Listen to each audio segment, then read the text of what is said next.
আগামী নির্বাচন হবে স্বচ্ছ ও অংশগ্রহণমূলক, এমন প্রত্যাশা জানান জার্মান রাষ্ট্রদূত রুডিগার লোটজার।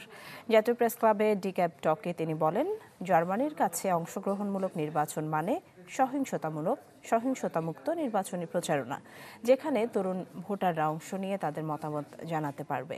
আশা করেন নির্বাচনের পরেও রাজনৈতিক দলগুলো তাদের সংস্কারের ধারা অব্যাহত রাখবে। ভিন্ন এক প্রসঙ্গে জানান, ছাত্রদের ভিসার কার্যক্রম যেন দ্রুত করা হয় সেজন্য কাজ করে যাচ্ছে German Sarkar. We very much support the whole process led by Professor Yunus to the elections in February. We are convinced, together with our European partners, that the country needs free and fair and credible elections. We have the impression that the country all in all is on a good way to achieve that. কি বুঝলেন ভাই? Only যেটাই চাই।